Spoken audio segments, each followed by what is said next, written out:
with this. The mind is the source of suffering, and the mind is the cause of permanent peace and happiness. But it is the mind facing to the world experiences pleasure and happiness and wants to repeat it. So we have covered that in 4 stages of pleasure and happiness. Do you remember? Yes. That's how we instantly remember means that I have an understanding. Oh, mind is craving, wants to repeat, getting obsessed. It is the same mind that causes the problem. Why? Happiness doesn't lie outside. The mind can only try what is outside. I always used to tell, especially the Russian immigrants, do you like potato? Yes. So first day you eat potato and immense pleasure. So mind craves, second day, third day, fourth day. But as the days passes, the degree and the quality and the quantity of the pleasure goes on decreasing. The time comes, you are eating for the sake of eating. There is no pleasure.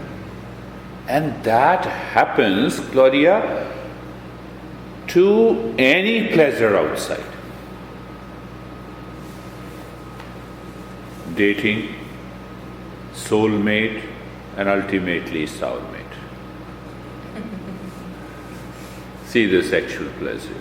Eating, car, after a week, everything becomes. So we should remember why. Happiness lies within. Happiness does not lie in any object, any person, any event. Any event. You celebrate your birthday, you have an immense pleasure. What happens the next day? Gone. Preparation, Thanksgiving. You prepare everything and you invite people and you enjoy and everything is gone. So now I would say, if I say, you have to become stable in mind facing to the self by the practices so that we can start exactly. Now the time has come. What exactly is the practice?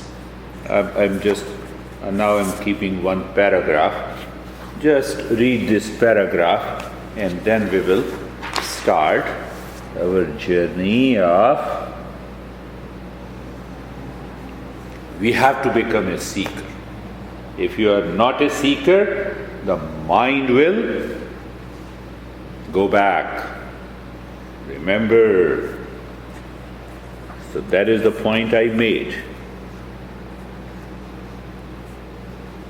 If you are not a seeker, the mind will go back to its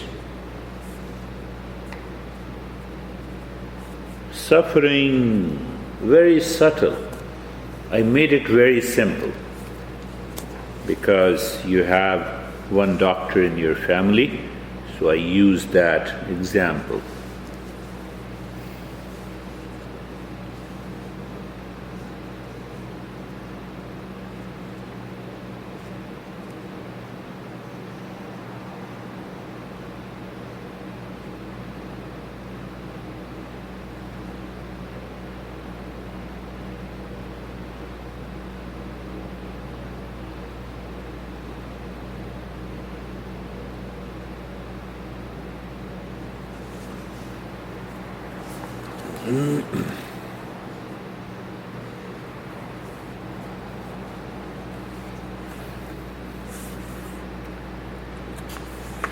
You got the essence of it? Yes. Yeah?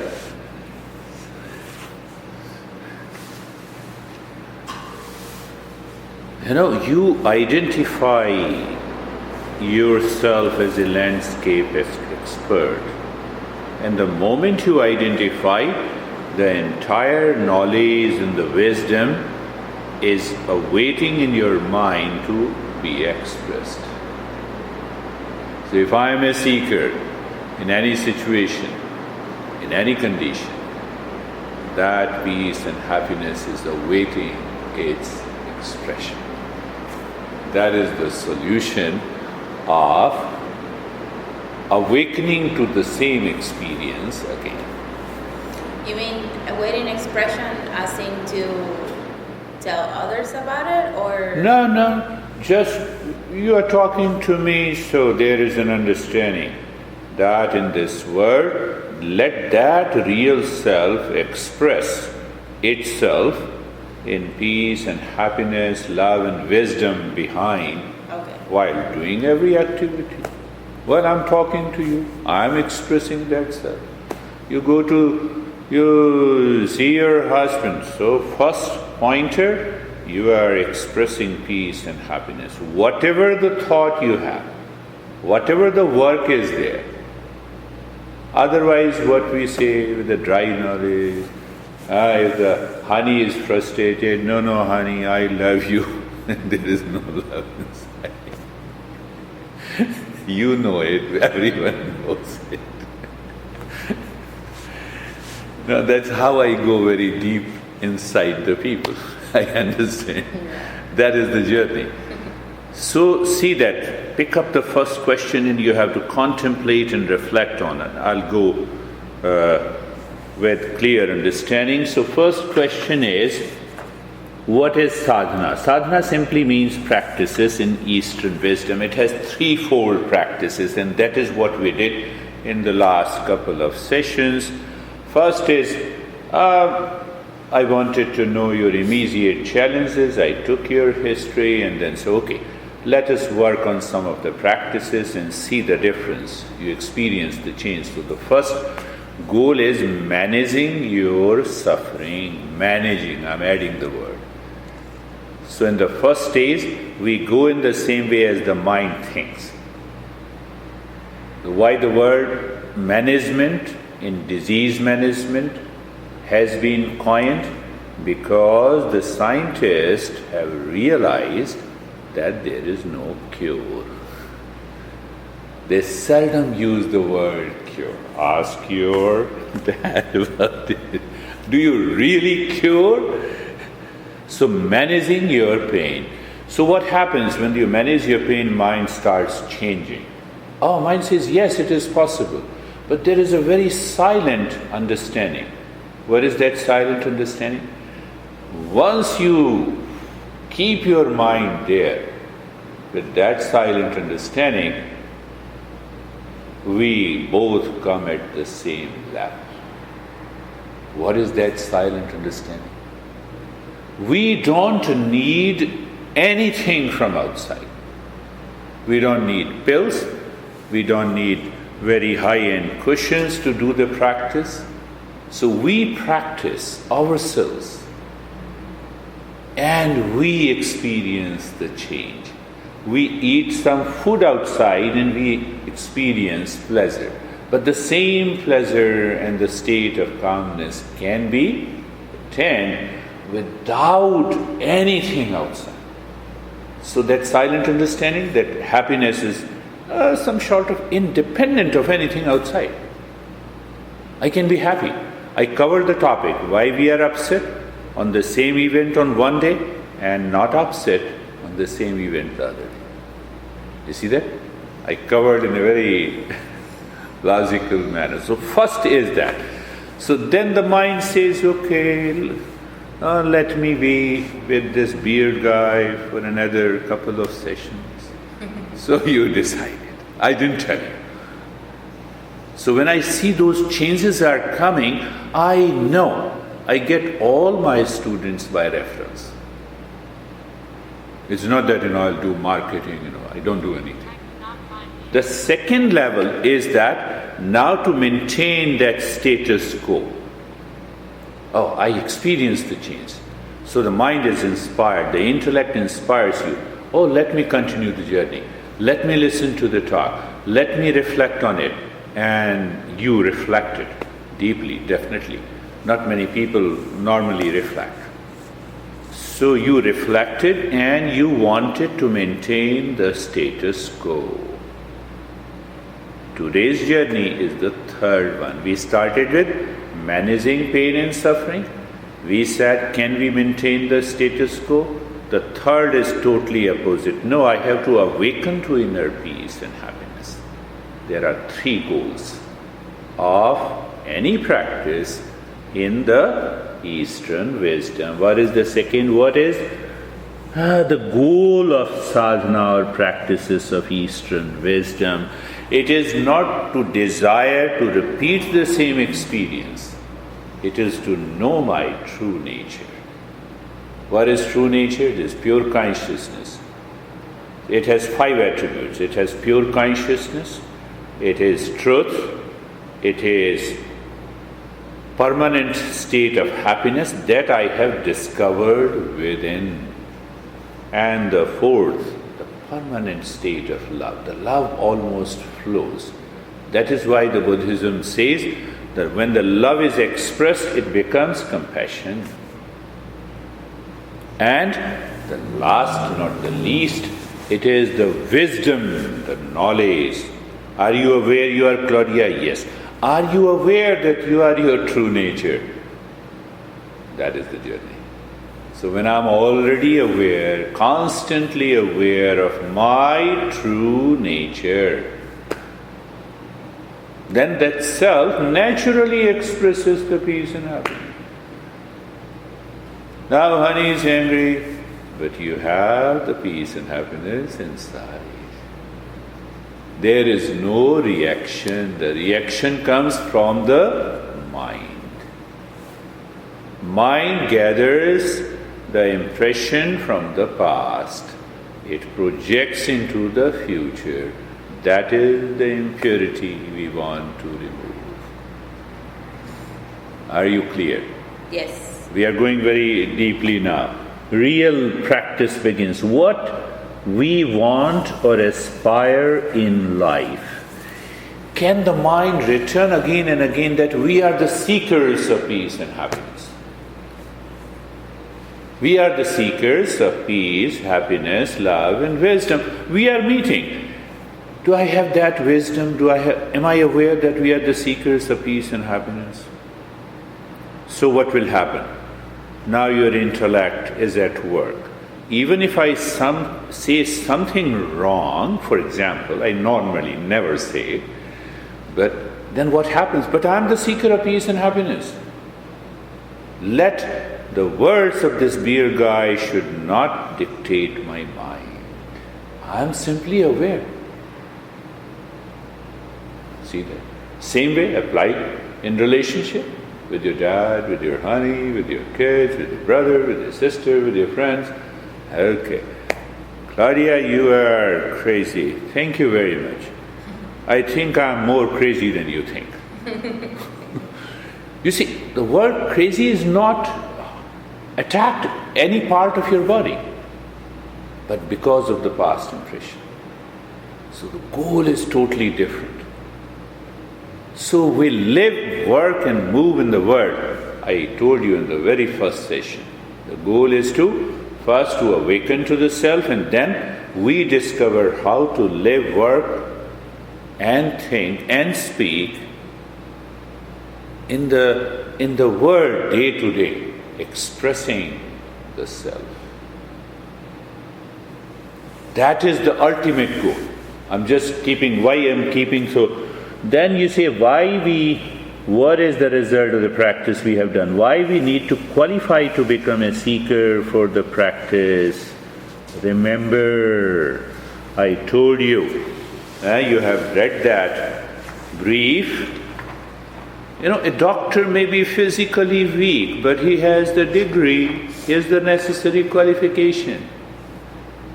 So his qualification does not go to the body, whether he is weak, whether he is suffering from any illness. He should have that knowledge.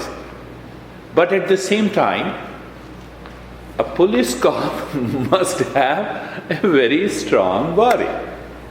So you see, the qualities, the attributes, and the traits are different for different profession. Same way here.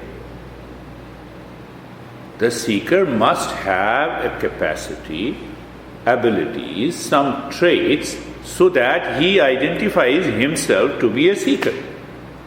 Am I clear? Yes. Yes. Move little further. How to be ready and how we become ready and capable for practice. The answer is fourfold practices. We have done a couple of them in a different way. In order to manage your suffering, to maintain the status quo, I inspired, but now we are going with a focus. There are fourfold practices, means there are 4 groups of practices. And once you have those 4 groups of practices at your disposal all the time, your life changes. There's a Sai shop, I parked the car on the first lane, very near, and I was giving a session on meditation and he knocked the door. So I went there and he said, no, just remove the car. So I said, can I complete? Okay. After 15 minutes, he again knocked the door. I said, it will take me 45 minutes to complete. Please. Again after 30 minutes. So I said, what should I do? He's not understanding. But if he knocks the door loudly, it will disturb. So I cut short the meditation. I finished that meditation. I shared their experiences. I changed it. And then I came back and I told them that this is what happened. So now let us do another practice for 15 minutes. Now will you say that I'm very intelligent? No. Once you awaken to the self, the knowledge reveals in you what is the best to be done in any relationship, what is the best to be done in any event.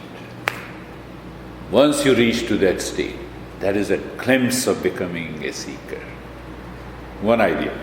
Second, the fourfold practices. Now, understand what are the 4 practices.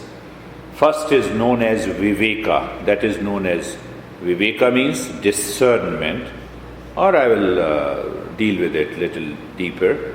Second is known as vairagya, means dispassion.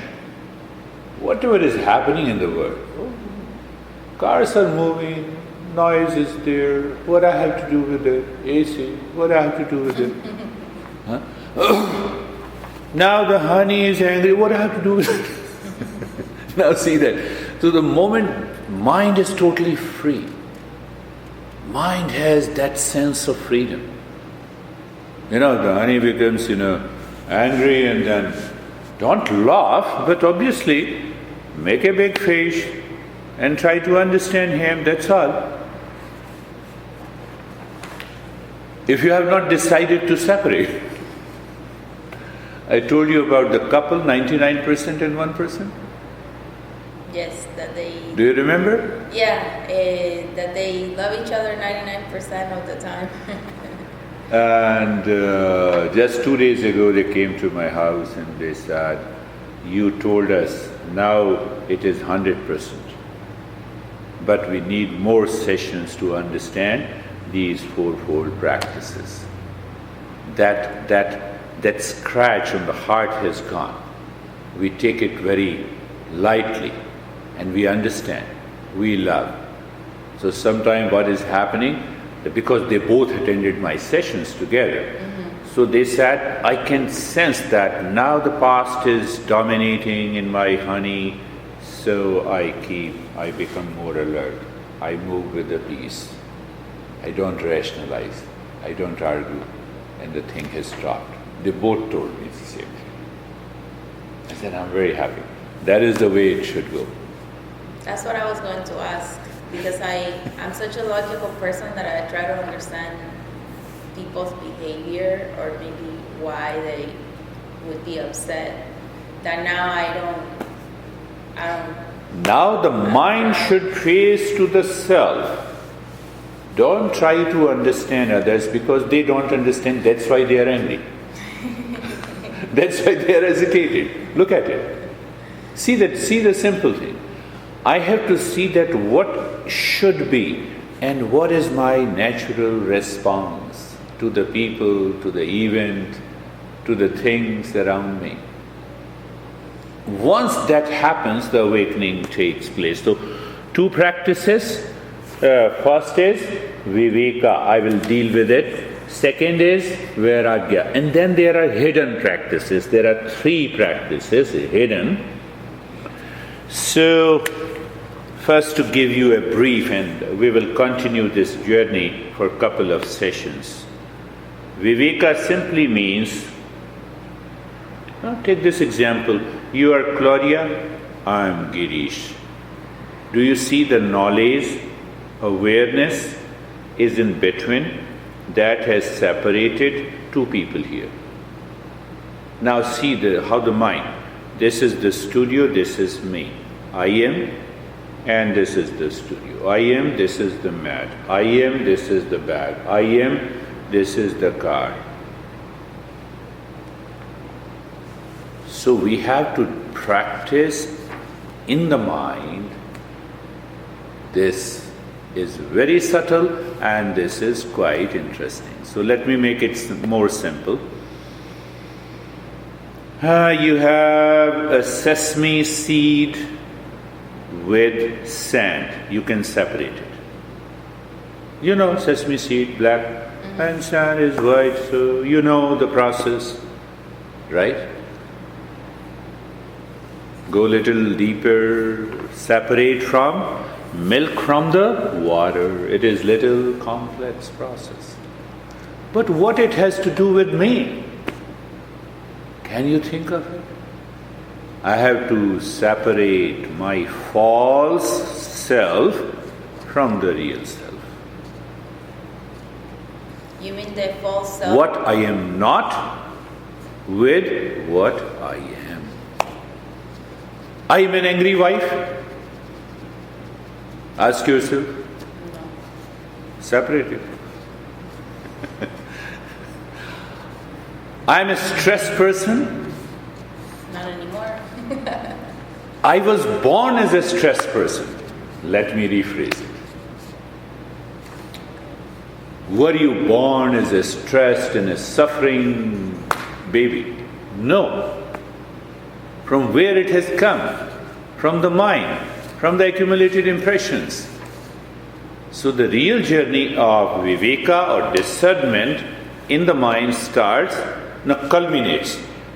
Real self from the what is unreal. What is real? What is unreal? So we have a clear-cut understanding of what exactly is real. And we have a clarity of what is unreal that we are going to take up. So awareness happens in between. Here is the real, here is unreal, and I cannot be unreal, hence I am real. The mind and the intellect lives into that state of awareness. The moment you say, I am the real, the peace and the happiness, love and the wisdom starts.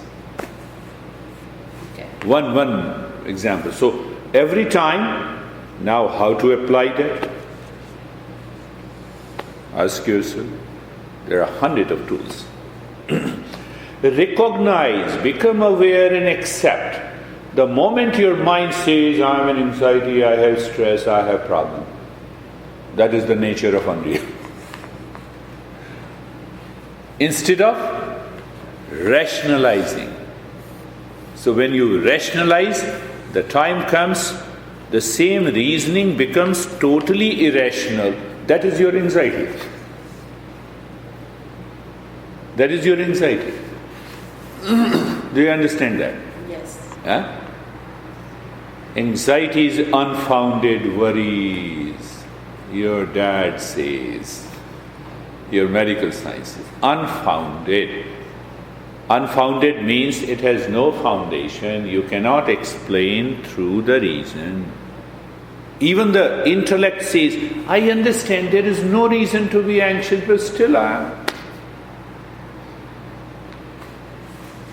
You see that? Yes.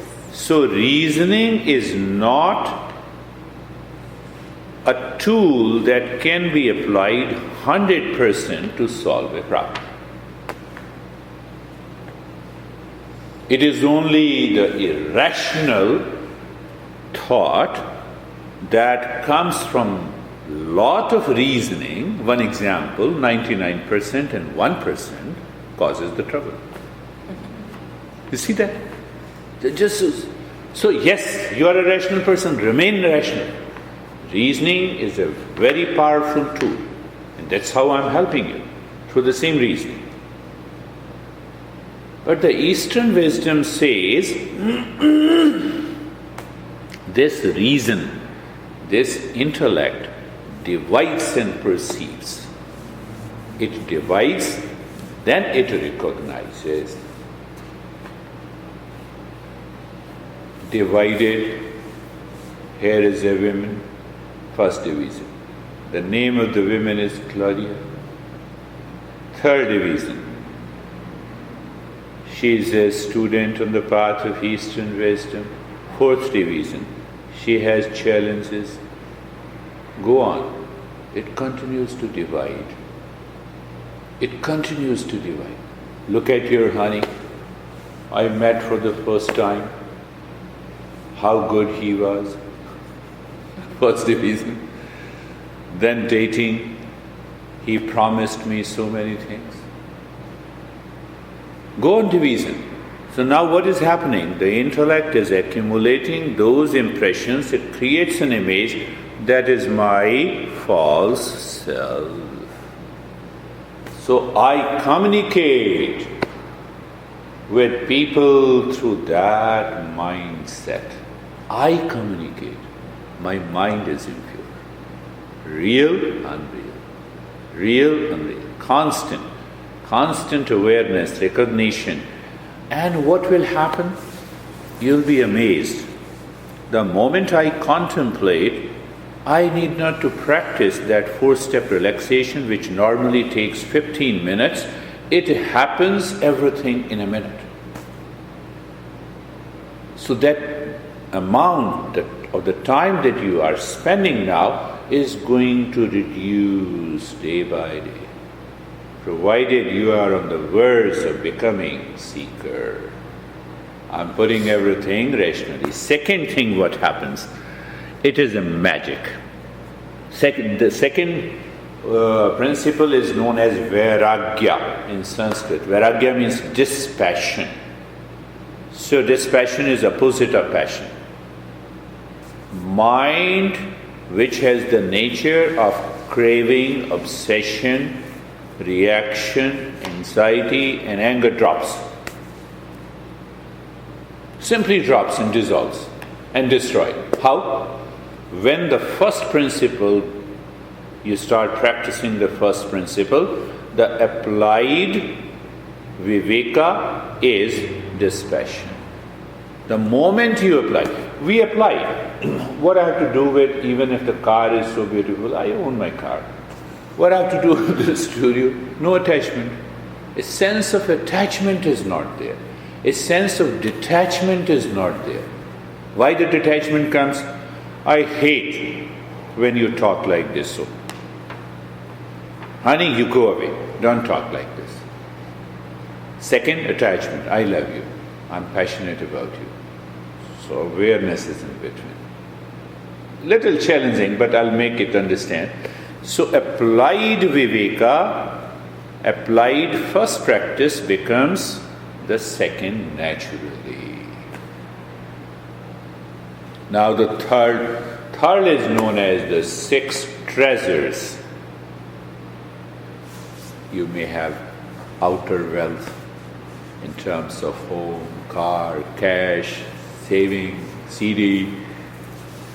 These are known as external wealth. Mm-hmm. What about the internal wealth? The self contains that internal wealth. First wealth, a state of calm in the mind. Second wealth, a natural withdrawal of the sense organs from their respective objects. My mind has a lot of impression that I have created about my honey, but now when I look at the honey in a totally fresh way, mind is clear. Withdrawal of the sense organs from their respective objects and not to allow to create likes and dislikes. Such a great wealth. So what happens? You walk in this world in peace and calm. Third wealth, now you recognize and accept that you are working on your mind. The mind flees to the honey, I'm giving the same example, and mind runs after the honey, returns with the past impression, face changes, and the mind is ready to react. You have taken over the mind. Very subtle. I'm just briefing and then we will go in a deeper way. The fourth one. We all have past impressions accumulated. Sometimes I feel I'm trying to give it a intellectual understanding. Science says that we have 100 billion neurons in the brain that causes the thought and feeling and the past impressions. Even the elephant has around 300 billion neurons.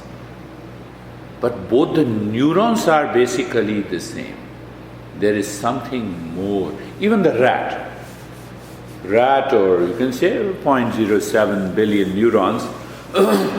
So when the science has seen these, the very structure of the neuron, they look alike, whether it's a neuron found in the rat or the elephant or in the man. So what causes this stress?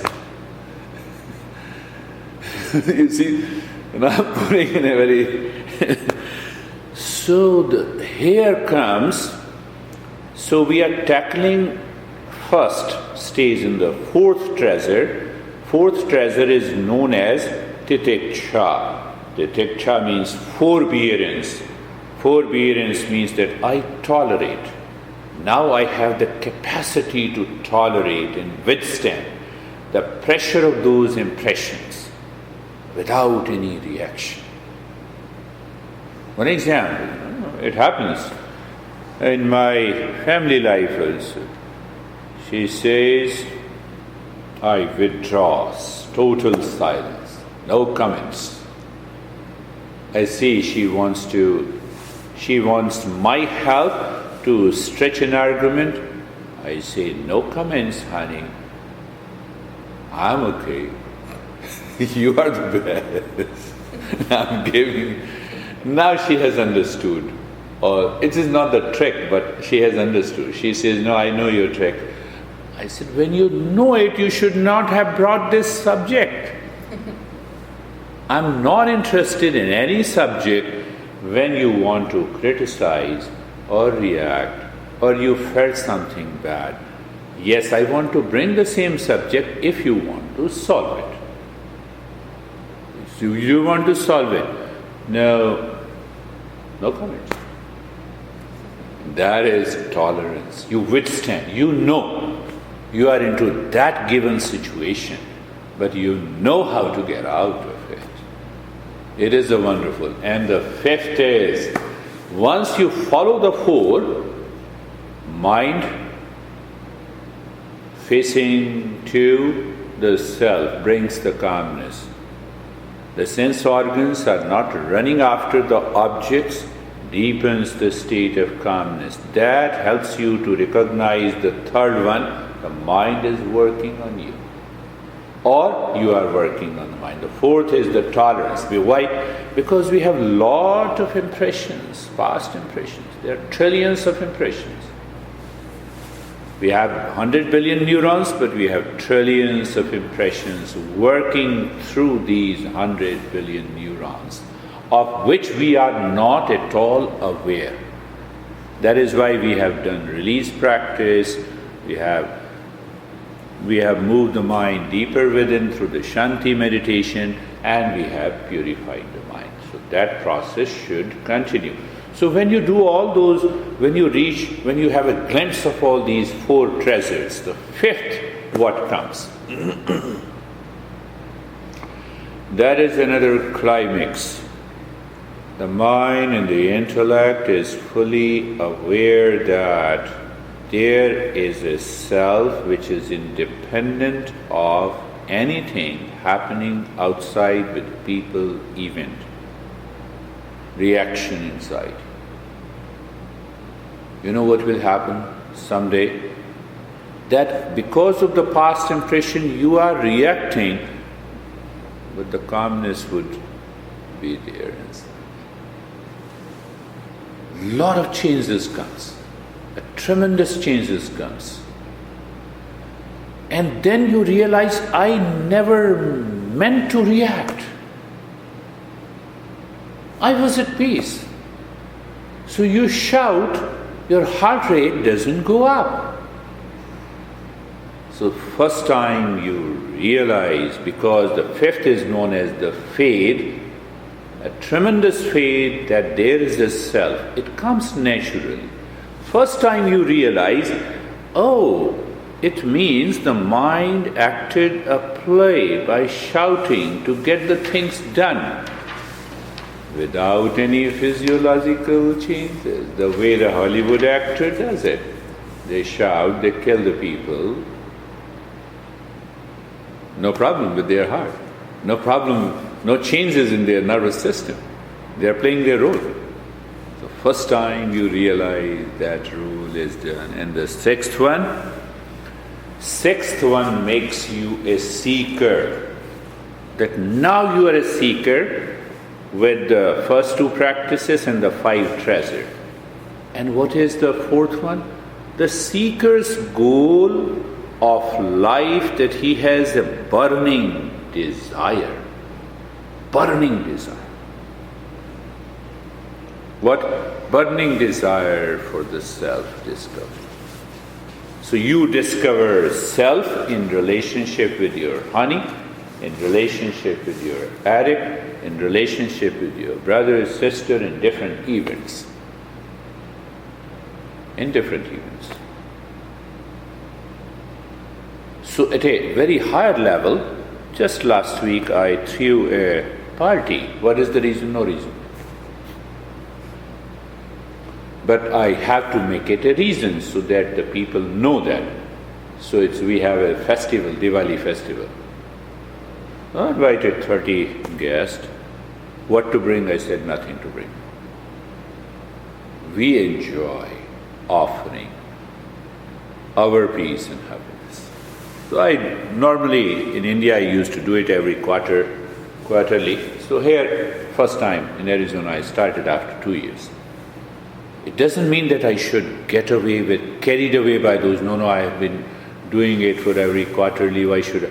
I said, let me settle myself. We both settled. And she is a wonderful cook, my wife is a wonderful cook. So we cooked and we enjoyed. Don't bring anything.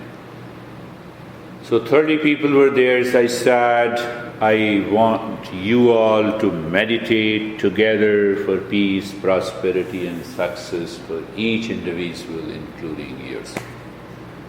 So we went into meditation, we had the food, we enjoyed it. So it also gives me a clear understanding how you can change the mind. That too in a gathering. Otherwise, what happens in a gathering? That is what happened to you. And everyone changed their mind. Everyone started talking the peace, and the voice became soft. And yes, I served the wine also, but everyone is okay. Majority of them were my students. So what happens is, a seeker, you keep that burning desire all the time. Why? Because this world is going to throw different challenges at any moment of time. We don't know. The life is uncertain. When we meet the people, new people, how they will respond or react or hesitate. So we live into that stage. That is what the Buddha started living by becoming a seeker. For the first, I would say, 5 years, he met many masters. He was not clear. Why he met many masters? Because he was not very clear, so he was changing the masters. He was not learning the teachings. But once what happened, the last master was Alar Kalam. His name was Alar Kalam. So Alar Kalam intuitively felt, now he has become a seeker, come on. So he asked the previous teacher, can you get this crazy, your student, he is worth nothing, he is not doing anything. Can you give it to me? Oh yes, take it. So they both went under a tree in the it's my native state of Bihar, where Buddha got enlightenment. So he was sitting in the train and he gave him the very simple and easy practice, which now is known as mindfulness. Let us see, can we move there?